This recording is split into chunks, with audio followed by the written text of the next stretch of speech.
Hey there, listeners. Galen here. Before we get started, I wanted to give you all a heads up that we're planning another live show at the Comedy Cellar with Nate Silver and Claire Malone. It's going to be on September 29th, and as summer comes to an end and we get past Labor Day, politics are going to get more messy. We have a gerrymandering war. We have the New York City mayoral race. We have another government funding cliff by the end of September.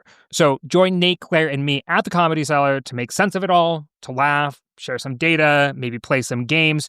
You can get tickets at gdpolitics.com. See you there. I don't know. Do you even have to bleep yourself anymore? I still bleep just because, people listen with kids in the car and, I want to be respectful. True. On the videos, nothing is bleeped. So, you can say the C word and I won't bleep it. Not that I expect you to do that, but, No, it's probably unlikely to come out of my mouth, but maybe, there's some other words that I could say. Oh, yeah. And by all means, say them. Eventually, when British politics or Australian politics get interesting again, maybe that's when we'll fit a C word into the pod because it just, it has a different valence. Yeah, their relationship with it is more like the F word here. Or even a term of endearment. Yeah. Well, yeah, it's true. It's contextual. Yeah. So with time. I want to take the podcast to London for a little bit. We'll see if it actually happens. Ooh, that'd be fun. Yeah.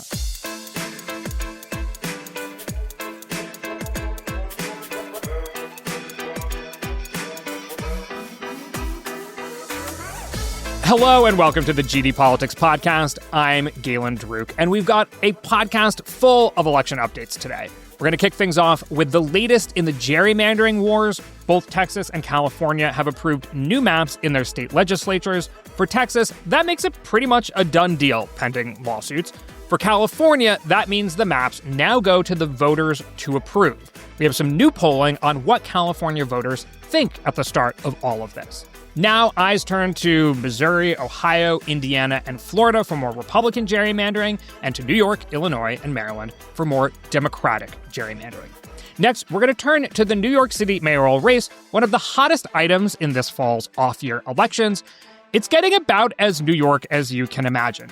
There's more scandals surrounding Eric Adams, including one associate trying to bribe a reporter with cash stuffed into a bag of Herr's potato chips. Mamdani led his supporters on a citywide scavenger hunt and got panned online for failing to do a single bench press rep solo at a campaign event. And Cuomo is attracting big money from Mamdani-skeptic New Yorkers with his super PAC raising more than $1.2 million in a single week. We're also going to check in on the national environment, lest we get too Texas, California, and New York-centric. And here with me to do all of that is my former colleague and newly minted chief election analyst at Decision Desk HQ, Jeffrey Skelly. Welcome to the podcast, Jeffrey. Hey, Galen. Thanks for having me on. Thanks for coming. I also want to say a big congratulations on becoming a father. In the time since we left 538, I created a podcast and you created a human. I think you win. Yeah, 2025 has already been kind of a crazy year. Got laid off, kid was born, got a new job, and hey, we've got elections because we still voting have never elections. stops. So let's talk about that. That's what you're here to do. I want to start by asking, we'll talk about some of the other states, but how reliable are the gerrymanders that Texas passed and California is pursuing? Because I think these get talked about a lot in news coverage as done deal. Texas has 5 more Republican seats. And then if this initiative passes in California, also done deal. Democrats have 5 more seats in California. Are they really that airtight, these gerrymanders? So I think the one in Texas is interesting because they definitely have turned 3 Democratic-held seats into seats that Republicans will flip in 2026. There are 2 seats that they made a bit redder that are held by Democrats, but were already Republican-leaning, and that was in South Texas, where we know that there's been a lot of shifts toward the GOP. Trump improved markedly on traditional Republican performance in South Texas, and because of his growing support among Latino voters in 2020, and then built on that in 2024. So you have Henry Cuellar and Vicente Gonzalez in seats there that were already seats that Trump had carried.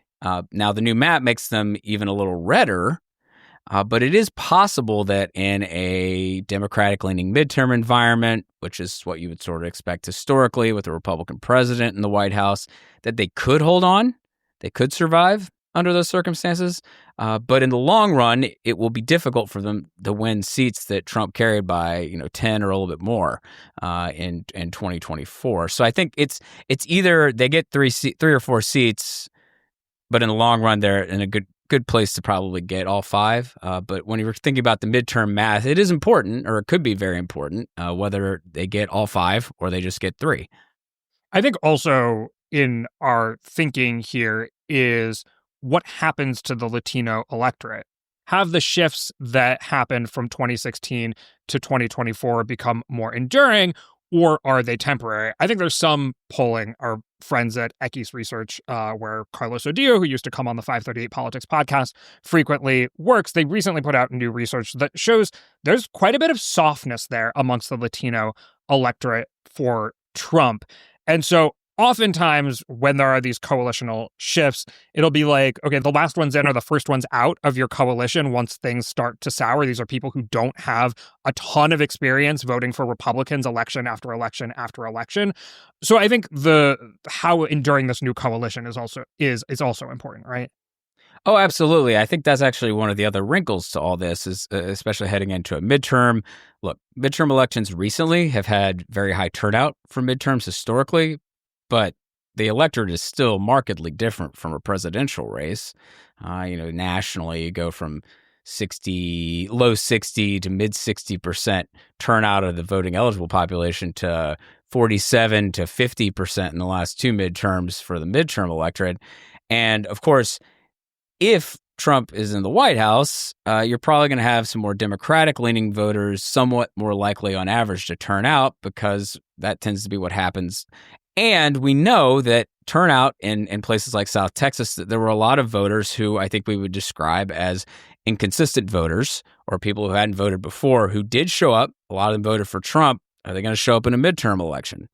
So it's possible that in a midterm environment that those districts in South Texas are a bit maybe not as red as they look. And Latino voters, especially younger Latino voters, are a group that does not seem to have very locked-in partisan views. And so, I think it's sort of an open question as to how locked in they are. Now, this relates, we can transition to the California map. This relates to actually at least one of the districts in California in this conversation. So the way that the California Democrats drew the new map there, and assuming if it does get passed, we'll talk more about that in a minute, if it does take effect, it looks to me like Democrats are in a good position to pick up 4 of the 5 Republican-held seats that they've targeted. And the one that is sort of sitting out there uncertain, well, I should caveat that. Darrell Issa's district in Southern California is now one that Harris carried by about 3 points.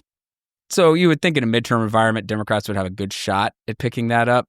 But the one that they actually didn't make Democratic leaning, based at least on the presidential vote in 2024, and the one that is where Latino voters really come into play in a big way, is the 22nd district in the Central Valley, where David Valadao has a long history of running ahead of the Republican ticket. But then his district, which had traditionally been a Democratic leaning one, even though he's a Republican, and he generally had been holding on to that seat, it shifted pretty markedly toward the GOP, and Trump carried it under the current lines by about 6 points. Under the new map, it would have only gone for Trump by about 2. So I think Democrats are banking on some maybe reversion to the mean for voters, the midterm swing helping them out. But that doesn't mean necessarily that it's going to end up being a pickup for them. So maybe Democrats only get 4 of those seats if Valadao once again sort of outruns the Republican brand. Yeah, okay, let's talk about the likelihood of those maps becoming law or going into effect before the 2026 midterms in California.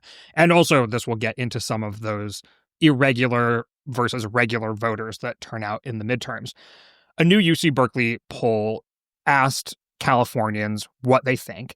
And when you just look statewide overall amongst registered voters, the number of Californians who say yes to instituting these new maps is 48% versus 32% who say no and 20% undecided. So quite a number there of voters who aren't quite sure yet. And I think we can say oftentimes undecided voters, when looking at a ballot initiative, if they haven't been convinced before the date of the election, tend to vote no because they're like, I don't know, this is a lot of text and things seem to be fine the way that they are already.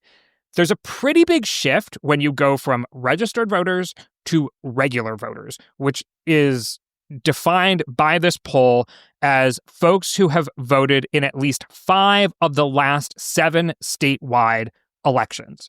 When you look at just those voters, yes on the maps, 55%. So an outright majority versus 34% who say no, and quite a fair fewer who are undecided. Obviously, I don't have to tell you this, but this is pretty divided by party. Democrats are 70% yes, Republicans are 72% no, and then independents are a little bit closer, but they still lean towards yes. Looking at that poll, would you say this is a done deal? I'm not going to say it's a done deal, but I do think from sort of the get-go that I've thought that it was more likely than not to get passed. I think it's the framing of this for Republicans is very difficult because Gavin Newsom, the Democratic governor, and Democrats in California can make this all about Trump. And you're talking about a state where, it's basically a 60-40 state, Democratic, Republican. And so if you get most Democrats to line up behind this measure, and independents in California tend to lean Democratic, you're probably going to be able to find your way to a majority more easily than those in opposition. So that I think sort of that fundamental baseline was always an advantage for Democrats. Now, I know there has been some other polling. There was another survey that basically found people preferred leaving the line drawing to the commission that California uses over having the legislature have the power. But this is one of the situations where I also think it's going to really matter a lot how pollsters moving forward word questions about this ballot measure. Any little tweak in the framing could affect how people respond. Because I think, on average, we know because the commission was approved very strongly by voters and propositions in 2008 and 2010 to create an independent redistricting commission that did state legislative and congressional maps there. So in theory, those are very strongly supported. But the context of what's happening nationally and how nationalized our politics are and how easy it is for Democrats to just beat on the Trump drum, I think that they're probably in a pretty good position to pass this thing. Yeah, and you see even when former President Barack Obama endorsed this initiative, he started his endorsement by saying, in a perfect world, we would have this independent commission, and long-term gerrymandering is not the answer. But for now, this is what we have to do to fight Trump. And if that's the framing, I think in California, especially in California in an off year where Democrats are the most engaged, that regular voter question of have you voted in 5 of the last 7 elections, for an off year election, you're going to get an even more dedicated group of people than that. We're not talking about midterms. We're talking about an election that has popped up on people's calendars only 2 months before election day. And the people who are really paying attention to this story are people who are watching what Greg Abbott is doing on MSNBC or whatever. You know what I mean? Oh, no, that's precisely it. And sort of the conversation around what we call differential turnout, which is the thing we talk about in midterms, which is the idea that on average, someone who identifies more with the party that's out of power is more likely to show up than someone who identifies with the party that's in the White House. I think in a off year, like a 2025 election could be considered, you might see an even larger disparity on that front. Now, obviously, it will be easy to motivate Republicans in California, at least in the sense of saying they're trying to undo Trump. They're trying to, this or that. But we just know fundamentally that Republicans, in a high turnout because election, they are happier with the status quo, they're a little less likely to show up. Yeah, exactly. I also want to say, I think there's a trend of people just saying oh, Democrats have done everything to cut themselves off at the knees when it comes to gerrymandering. And I did a whole docuseries on gerrymandering, which brought me to California. So I think it's worth saying that as far as California is concerned, this was led by Arnold Schwarzenegger in the aughts when California was still mixed in terms of partisanship enough to elect a Republican as the governor of California. And a lot of the effort that this independent commission was fighting against was bias in terms of keeping incumbents in their seats as opposed to any sort of like Democratic or Republican gerrymandering. So whereas maybe in some other states you could say that Democrats have hindered their own ability to fight fire with fire, what happened in California was not really actually even led by Democrats, and it wasn't about ensuring that Republicans couldn't gerrymander or that Democrats couldn't gerrymander. It was that incumbents had become so entrenched that even when there was sort of a red wave or a blue wave, nobody was losing their seat in California. So just for some context there. No, that's exactly it. I believe between the 2002 and 2010 elections, after the last time the legislature was able to draw the maps before the independent commission, I believe one seat flipped parties in the entirety of that span in California because they had drawn such an incumbent protection map. And obviously, even when the incumbent retired, someone from the same party won. So it was, it was a very static map, even while there were lots of things happening in the electoral environment from year to year. The financial crisis, the Iraq War, there were wave elections basically. Yeah, they had 53 seats. 2006, 2008. One flipped. Yeah. Yeah. And I think it was 06 when it flipped. Which, if everyone gerrymanders to hell their states, we could be closer to that circumstance again. I mean, I think even without these mid-decade gerrymandering wars, we were already looking at one of the least competitive elections on the books, or at least a midterm election with some of the fewest competitive districts on the books. Let's talk about that actually first, and then we can talk about some of the other states. Friend of the pod, Nate Silver, wrote today on his Substack that in an all-out gerrymandering war, while perhaps it may be bad for democracy, it's not necessarily bad for Democrats in the long run.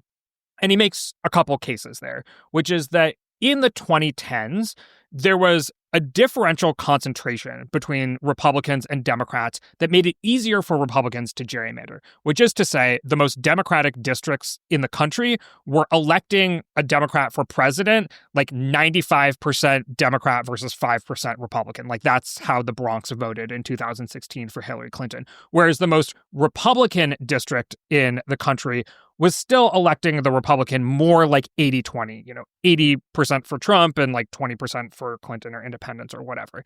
And just because Democrats were more tightly concentrated in cities, it was just easier it was less efficient the way that Democrats were sort of spread out. You either want to have everyone spread out equally or be concentrated to exactly the same degree. That has shifted as cities have become a little redder. And rural areas, I guess, have also become a little redder, where Democrats have maybe picked up ground is in the suburbs. On top of that, whereas under the old coalition, pre-Trump, Republicans were more liable to turn out in low turnout elections, state legislative elections, midterms and the like. They were the more college-educated bunch who maybe pay more attention to politics, more strictly partisan, fewer irregular voters, that when it came to getting a trifecta, winning those legislative chambers, Republicans had the advantage. As the coalitions have shifted, Democrats have increasingly picked up an advantage when it comes to these low turnout state legislative races. Those two things taken together, do you find Nate's argument convincing? I think in terms of the long run, I think Nate is right in the sense that the understanding sort of what's been happening with the electorate and geographical spread of the two parties and where their voters live, I think that's compelling. And I do think that if you're sort of thinking if this is going to continue, there are states that could change their laws by the 2028 election to allow them to redistrict again if it came to it. What are we thinking, like New York, Colorado? Yeah, New York and Colorado. New York is I think their legislature is trying to pass a constitutional amendment right now to permit the state to redistrict again, but it wouldn't be able to happen until 2028. Colorado, I know there was talk about a proposition being voted on in 2026 potentially that would then permit potentially a redistricting ahead of the 2028 election. The problem for Democrats right now is just that from an immediacy standpoint, Republicans are in a much better spot to quickly act. And that comes down to, in part, the fact that a lot of states where Democrats have full control of government, they've adopted either some sort of commission. So Colorado has an independent commission. Virginia has a bipartisan commission. They do have it's not non-politicians, but it's bipartisan. And if you think about those two states as a kind of a good example of where Democrats have, in a way, somewhat unilaterally disarmed. Right now, Colorado has a 4-4 delegation split in its 8 congressional districts, and in Virginia it's 6-5 for Democrats.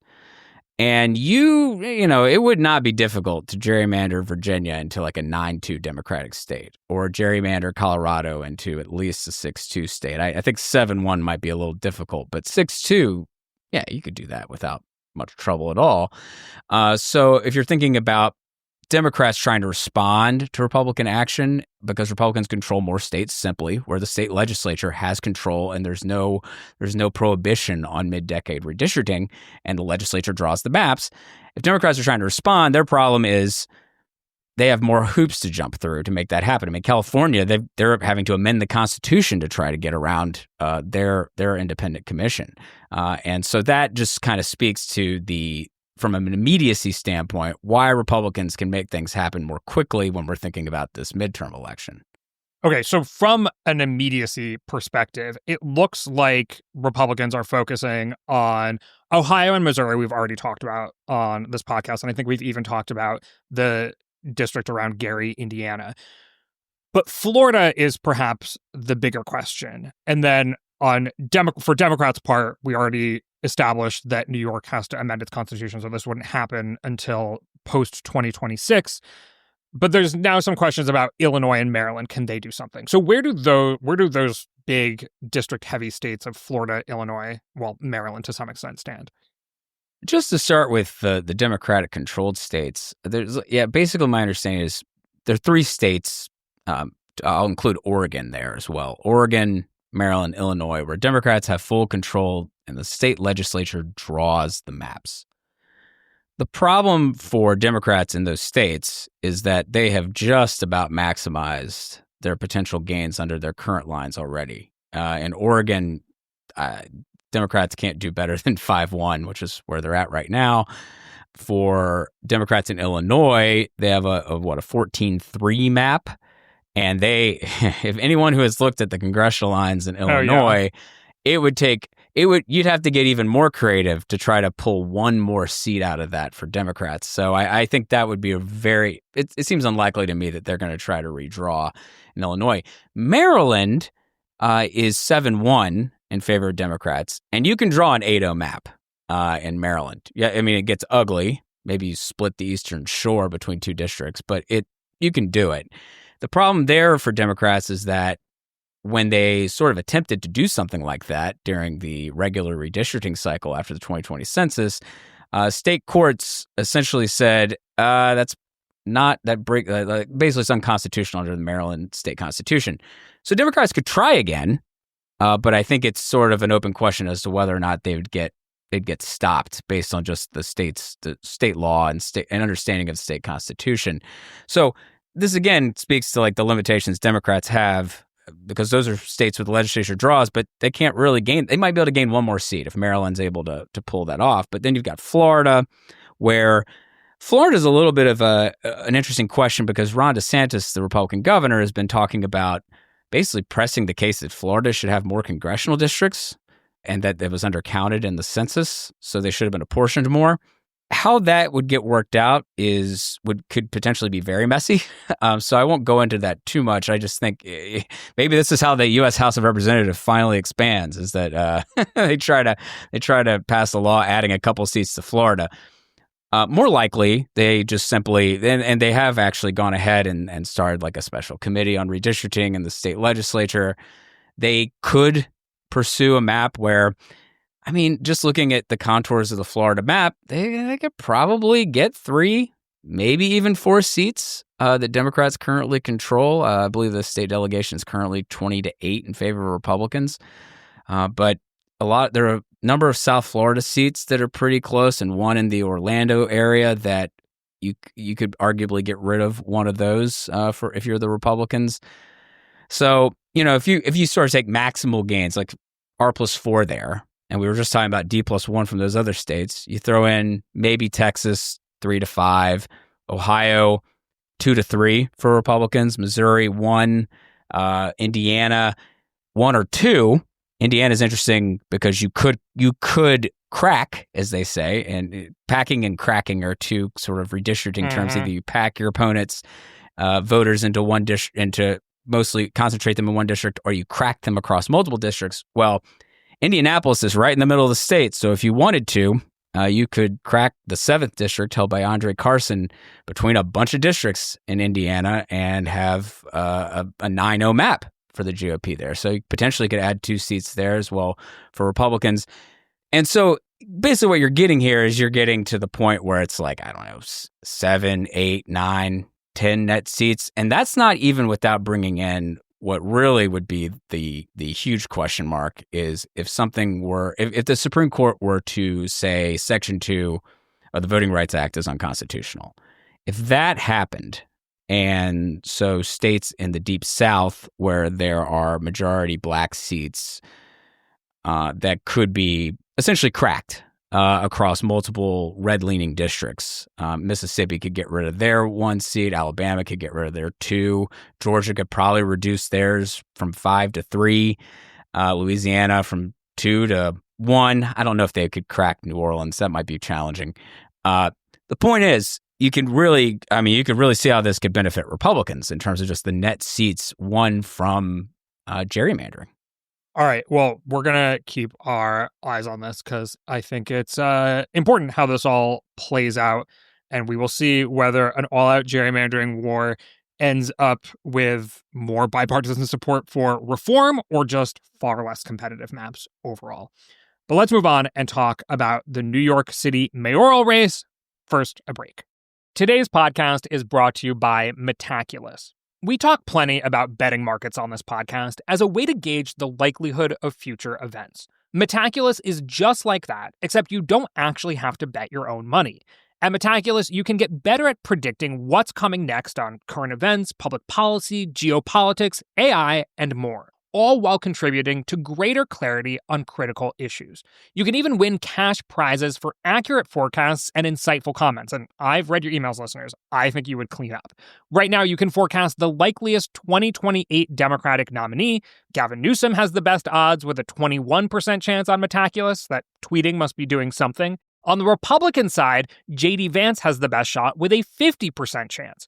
There's a $15,000 prize pool for accurate predictions on this and other political questions. If you want to expand beyond electoral politics, you can also make predictions on things like when the first general AI system will be unleashed on the public. The community at Metaculus says February 2033. I don't know, that seems a bit soon. I'd put it more at like March of 33. To join in the action or just gauge the conventional wisdom, head to metaculus.com/POTUS. That's metaculus.com/POTUS. Metaculus.com/POTUS. As I mentioned at the top, the New York City mayoral race is being just about as New York as you might imagine, and we're not even post-Labor Day yet. So let's start by sharing the current polling average according to Decision Desk HQ, and it is as follows. Mamdani has about 40% support, 39% to be exact, according to the polling average. Cuomo has 25%. Curtis Sliwa has 15%. Eric Adams has, rounding, it's about 11%. And Walden has 1.5%. Folks don't need to focus on him. So as long as Cuomo, Sliwa, and Adams all stay in the race, is the New York City mayoral race a done deal for Zohran Mamdani? I think so. If the field remains sort of this fragmented, I don't see how if all these candidates remain in the race, I don't see how you end up in a situation where one of them can break through sufficiently to catch Mamdani. And part of that comes down to the fact that they're all pretty disliked. Like if you're trying to figure out what you want to do as someone if you oppose Zohran Mamdani, like Andrew Cuomo disgraced former governor, favorability in the roughly like an average of like -20 in the last 5 polls. Eric Adams, kind of viewed as corrupt. He's at -40 on average in the last 5 polls in terms of net favorability. And Sliwa is actually the least disliked of that bunch at -15 on average, but he's a Republican in New York City. And it's not 1993 or 1997, you know? And he's also just like a perma candidate, right? Like he's he's a perennial at this point. Yeah. Yeah, he's a perennial candidate. He's talked about apparently he's taking off his beret some now, trying to look like a more serious candidate. But yeah, that's the thing. If all these candidates remain in the race, I don't see how Mamdani loses. Is there any sense that they might not all stay in the race? Earlier on, there was some talk of like Trump could give Curtis Sliwa a job in his administration. He could somehow wrangle Eric Adams to like get out of the race. And then all of the anti-Mamdani support goes to Cuomo. I haven't heard anything about that materializing. Have you heard anything? No, I think it's one of those things where, in theory, it could work. There's space for like an anti-Mamdani coalition to rally around one candidate. You know, if you sort of compare Mamdani's vote share with the not Mamdani vote share of those other 3 candidates, and when he's included Jim Walden as a 4th candidate, most of those polls put not Mamdani ahead and sometimes over 50%. And then it gets back to, okay, but you have to, it's a collective action problem. You've got to have candidates drop out. They have to agree to drop out. They have to agree to endorse each other. And you also need voters to follow, which I don't think is also a guarantee here, right? Like, if Donald Trump is seen as having anything to do with this, and there's been talk about him coming in and maybe behind, doing something like offering Curtis Sliwa a job or encouraging people to vote for Andrew Cuomo, not publicly endorsing Cuomo, because that would be a really bad move, I think, for Andrew Cuomo in a blue city like New York City. But it's sort of one of those things where the moment you try to figure out a way to get candidates out or to have someone kind of come in and tell candidates what to do, it's unclear how any of that would work. I think also like Eric Adams has no intention of getting out, and he's actually raised more money than Andrew Cuomo, at least, as a campaign directly in terms of private funds. He doesn't have any public matching funds, which he's suing the city finance board over. But I think that speaks to the fact that Adams has resources and he has no interest in getting out. Yeah, I mean, from the perspective of the issues, I think folks are pretty well aware that Mamdani won the Democratic primary in large part on arguments about affordability. As we've moved to the general, has the issue landscape changed? And I guess more to the point, is there an issue on which any of the anti-Mamdani candidates have been able to settle on as Mamdani's sort of weakness in this general election? To me, it seems like they've had a really difficult time finding that. They, constantly raising issues in Mamdani's platform about, things like government-run grocery stores. I mean, some of that stuff doesn't poll well, but in sort of the larger context of affordability and how Mamdani has made his case to voters, they just don't seem to have quite made the argument. I know Cuomo has been trying from sort of, this is not so much an issue, but more of a like how you're viewed by sort of everyday New Yorkers on the street. He's sort of tried to pitch himself in a way where he's actually kind of active and out there and trying to do social media stuff and meet voters, when I think during the primary he was sort of like, where's Andrew? Is Andrew even in New York City? Was sort of the vibe during the primary. So from that perspective, he's, I think, trying to affect how people view him, influence and sort of personality and that sort of thing. But he's starting from, as I talked about the favorability numbers, he's starting from a poor place. It's just very difficult to see how you change that with, about 2 months to go. Yeah, as everyone has gotten a little more sort of active in the race, and it seems like nobody's getting ready to drop out, the politics have gotten interesting. I'll read one of my favorite tweets from the past month or so of Mamdani, Cuomo, and Adams all being on the campaign trail. It's, quote, Mamdani calling Cuomo Habibi, Cuomo calling Mamdani Paisan, Adams calling himself Dominican. Ethnic politics will never die in New York City. Add to that the Adams associate, who was like a volunteer on his campaign, Winnie Greco, who was accused of giving a reporter, or gave a reporter, a Herr's potato chip bag of cash. Her attorney said, quote, the cash was a, quote, gesture of friendship and gratitude in Chinese culture, not a bribe. And Winnie Greco herself went on to say, it's a culture thing. I don't know. I don't understand. So I don't know if there's anywhere else in America that could have this kind of ethnic back and forth in 2025 without sort of wild accusations of sort of racism or whatever it is. But things are getting a little weird in New York City lately.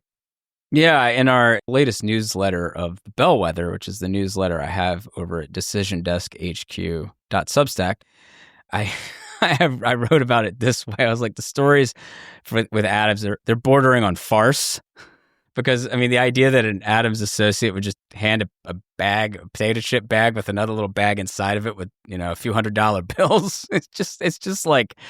To a reporter who's like, I mean, not to be like teaching anyone how to bribe someone here, but like, I'm sure reporters at the City, the outlet that this person worked for, are not making a lot of money. But in New York City, a couple $100 in a potato chip bag is going to do absolutely nothing for you. And the story that you're going to write about it is going to do way more for your career than the like however much money it was. I saw reporting that it was over $100 in cash. Like, what are we doing here? If you're going to bribe someone, I don't know. What did Eric Adams get? He got some like first class Turkish airline tickets. It was definitely worth more than $100 or so. I want to ask though, in all of this, the sort of Democratic establishment has been slow to endorse Mamdani. Notably, New York Governor Kathy Hochul has not endorsed. House Minority Leader Jeffries has not endorsed. I think that there's some fear that Mamdani is bad for the Democratic Party's brand and that they don't want to be seen as tied to a Democratic socialist who has some of these ideas in the lead up to the 2026 midterms. Are those concerns founded? And how do you see this playing out? Like, do you think that the governor of New York just never endorses, period? I think my general view of this is that Mamdani could be a useful foil for Republicans in the 2026 midterm election. And I'm sure that they will try, if he is the newly elected New York City mayor, to bring up radical Democrats this, radical Democrats that, bring up Zohran Mamdani, and maybe any kinds of policies he takes that seem to provide an ample target to mention in advertising and pitches to voters about what radical Democrats are doing in New York City, they'll do next in Washington, D.C. kind of thing. But at the end of the day, I do think Democrats are maybe exaggerating the extent to which Mamdani is going to capture voters' attention to that extent. Like, I think the fact of the matter is midterm elections are about presidents, about the president in office as a general rule. And I think for Democrats, they have Donald Trump in the White House to target.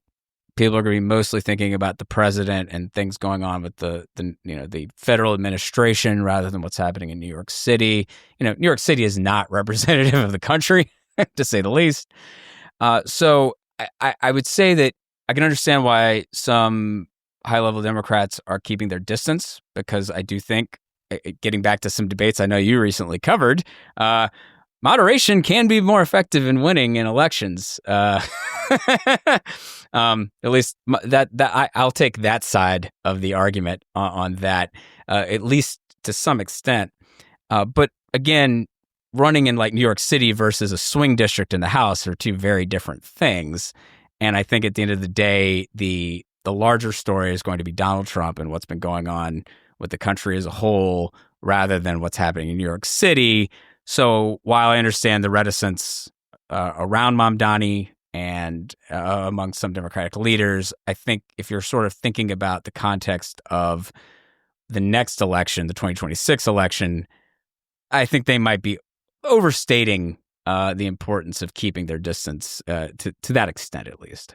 Right. I think there's also a couple things happen where, like, I think it can be valuable for them to keep their distance because it helps them establish that they're a moderate in, for example, like New York State is not, I don't know, California when it comes to how progressive the state is or whatever. And so it can help folks establish their own brand by being like, I'm a Democrat, but I don't support this. But also having him on the scene, I wonder if it serves another purpose, which is like when Donald Trump was taking a whole bunch of positions that were somewhat outside of the Overton window at the time, like building a wall at the southern border or whatnot, what ends up happening is Democrats say, well, we don't want that. We can't do that. They kind of take like the 180. They keep taking the 180 position. And it sometimes forces them into their own spot where like, okay, well, they don't seem to really have a policy on immigration, or they don't really seem to have a policy on affordability or whatever, and inflation during the Biden administration. And if Mamdani keeps taking these like radical positions on affordability that just force Republicans to be like, oh, ha, ha, ha, ha, ha, like, city-run grocery stores and free buses and like blah, blah, blah. And then it's like, okay, well, what are you doing about affordability? Like, what are you doing about inflation? And so it's like, even if these policies are radical, sometimes just being like against it can be a trap in and of itself when your median voter is more worried about affordability than like whether the mayor of New York is a socialist. I think that's a great point, Galen. It's and this actually is something to also consider for Democratic leadership, is that clearly there are parts of the Democratic base that are very upset with the status quo, and there are a lot of people in the Democratic base and elsewhere who are extremely worried about the cost of living, and it's not a talking point, or it's not an area of concern that's going away, right? And here's a guy who's really speaking to it, and part of his success, I think, was clearly founded on making it such a key focus of his primary campaign. So there are probably lessons to be learned from his campaign for Democrats looking ahead to the 2026 election. Now, they don't have to necessarily propose the same sorts of things Mamdani is, but I think the sort of rhetoric around affordability and how you talk about those issues and try to actually connect to voters who are worried about it is something that Democrats can use based off the Mamdani example. Yeah, maybe sometimes pie in the sky ideas can get you in trouble, but also sometimes pie in the sky ideas mean that you're attracting voters' attention to something and you get to set the terms of the debate. I mean, this also reminds me of the 2016 Democratic primary where Bernie Sanders kept being like, we need Medicare for all. We want universal health care, blah, blah, blah. And then Hillary Clinton's response would be like, we can't afford that. We can't do that. And so even if like the answer was basically correct, that like, okay, Bernie Sanders, even if you become president of the United States, it's unlikely that we are going to have Medicare for all. Taking all of those steps to explain that and try to get primary voters on board with understanding why this is unreasonable when they're just pissed off that like healthcare and groceries cost too much. While it may be intellectually true, it is not sort of like spiritually fulfilling when it comes to the political arena. So yeah, like sometimes just saying can be effective in politics, I guess is what I'm saying.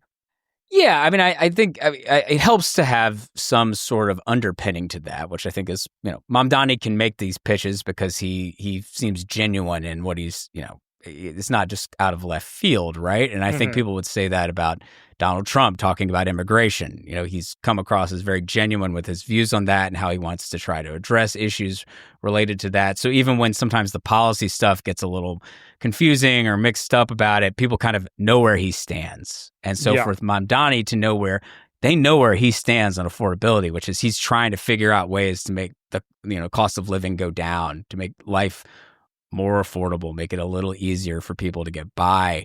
And whereas people who are opposing him are just sort of trying to explain themselves. And there's that old saying in politics, if you're explaining, you're losing. And so they find themselves a little bit in that situation, I think. Yeah.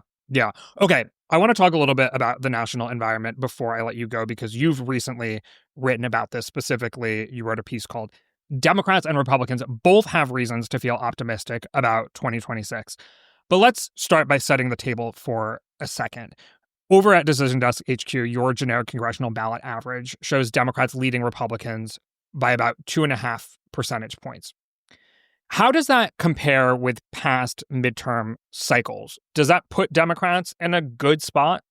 I think it does in the sense that it's still relatively early in the election cycle. And what we tend to see over time, on average, the party that is not in the White House tends to gain in the generic ballot as you get closer and closer to the actual midterm election.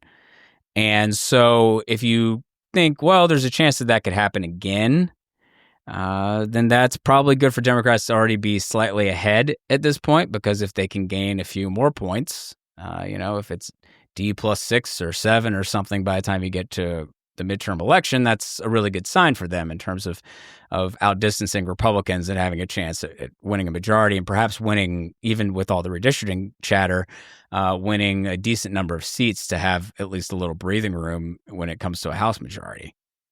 So that sounds like some relatively positive news for Democrats. I want to bring in some negative news for Democrats. I think Democrats got sort of like slapped by the New York Times last week when they published an article titled, "The Democratic Party Faces a Voter Registration Crisis. The party is bleeding support beyond the ballot box, a new analysis shows." They went on to write, quote, "Of the 30 states that track voter registration by political party, Democrats lost ground to Republicans in every single one between the 2020 and 2024 elections, and often by a lot." They go on to say that 4-year swing toward the Republicans adds up to 4.5 million voters, a deep political hole that could take years for Democrats to climb out from.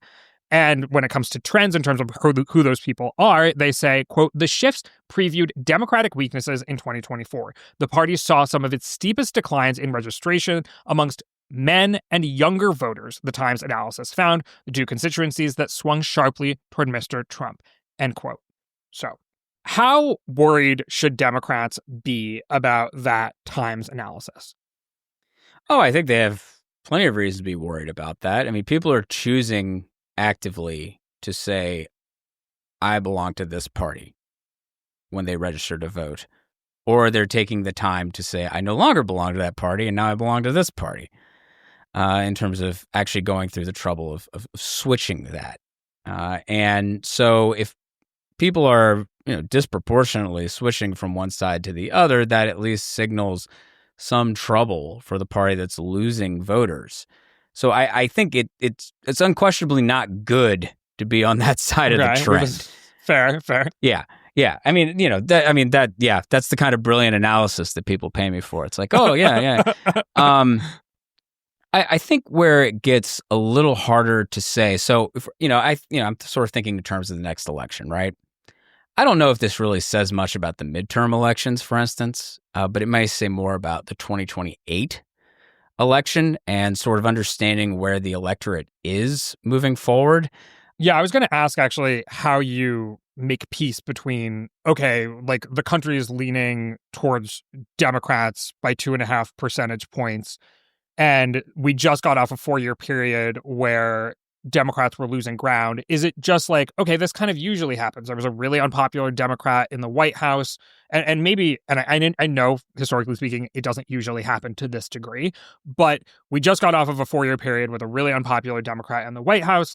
So, like, are Democrats now turning a corner, and that generic ballot is like a leading indicator whereas this is maybe like we're looking at data of what has already happened? Or does it mean something else? Voter registration numbers do tend to be more of a lagging indicator in the sense that someone, especially when you're thinking about someone switching parties, someone could have been registered as a Democrat, I don't know, in Pennsylvania in 2012, and they only bothered to switch their registration over to Republican in like 2021, 2022, but they've been effectively a Republican since Trump came on the scene. Maybe they didn't vote in the primary in 2016, because they were still registered as a Democrat.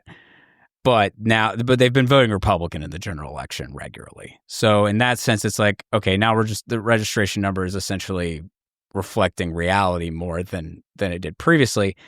But again, at the same time, for new registrants, the choice to, which party you're picking, if somebody votes for the same party 2 or 3 elections in a row, especially when they're on the younger end of things, that tends to lead to a stickier commitment, you might say, a firmer commitment to that party in the long run.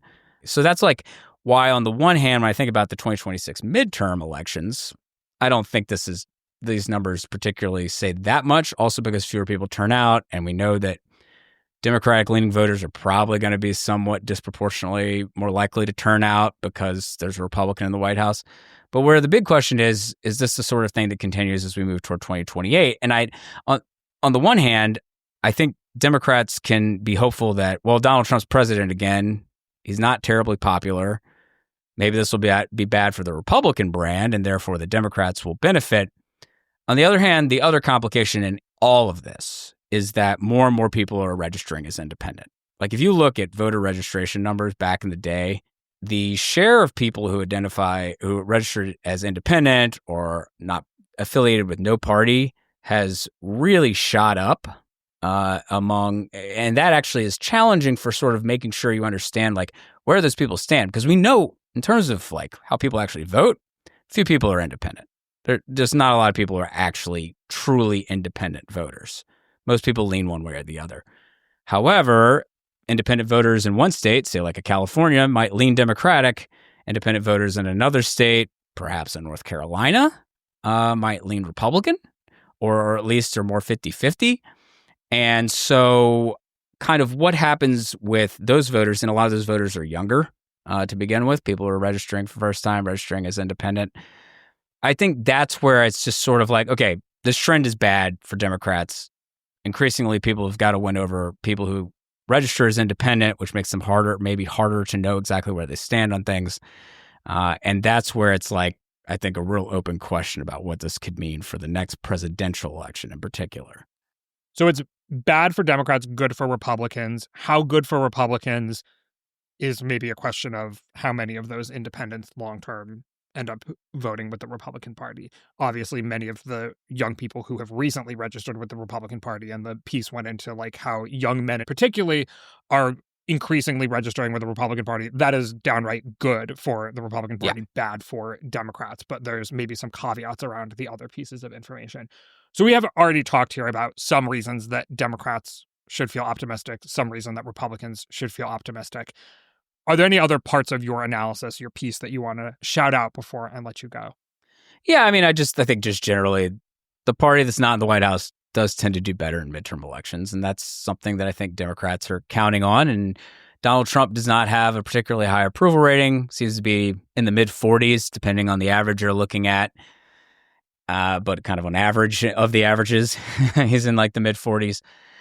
So he's not in a place where presidents have been who've traditionally bucked the midterm losing seat trend on the House side. And remember, the House is actually a national election. All 435 seats are up, whereas the Senate, only about a third of seats are up every 2 years. So it's kind of harder to say, to use Senate numbers as indicative of sort of the national mood.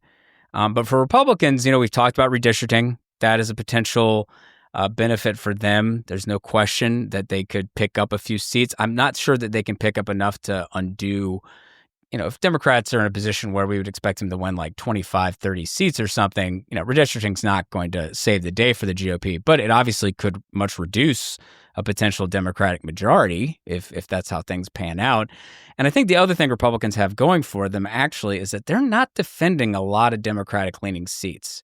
And I think when we tend to see the largest swings in midterm elections is when the president's party is holding a number of seats that the other party's presidential candidate carried in the last election, and coming in under the current line. So this isn't even using the new Texas or California maps. Republicans are looking at a situation where they've got 220 seats, and only 7 of those lean toward the Democrats. And so that then, like, Harris won only 7 of those seats. Yeah, exactly. Well, sorry. What I should say is Harris only won 3 of them, and the other 4 were slightly less Republican than the country as a whole. So I'm looking at like if Trump won by about 1.5 percentage points nationally, that's the situation. And so that's That's a really rough number for Democrats in terms of just having targets to go after. It means they're going to have to win some red-leaning seats in order to win a majority. Now, that will probably happen to some extent because we saw in 2018, for example, they flipped a bunch of Republican-held seats that were in at least somewhat Republican-leaning turf. But at the same time, knowing how polarized things are, if turnout's relatively high for a midterm election again, and you do get sort of both bases largely out, it could be tough for Democrats to make inroads sort of beyond seats that maybe are, up to about 5 points to the right of the country. But I think for Democrats, the real fundamental thing is that they're going to have to win some at least light red seats to win a majority, and because they're going to have fewer light blue seats to pick off than a president's party usually has to defend. All right, we're going to leave things there for today. Thank you for joining me, Jeff. Absolutely. Hey, thanks for having me. My name is Galen Druk. Remember to become a subscriber to this podcast at gdpolitics.com and wherever you get your podcasts. Paid subscribers get about twice the number of episodes, access to the videos, and can also join our paid subscriber chat and pass along questions for us to discuss on the show. Most importantly, you ensure that we can keep making this podcast. Also, be a friend of the pod and give us a 5-star rating wherever you listen to podcasts. Maybe even tell a friend about us. Thanks for listening, and we will see you soon.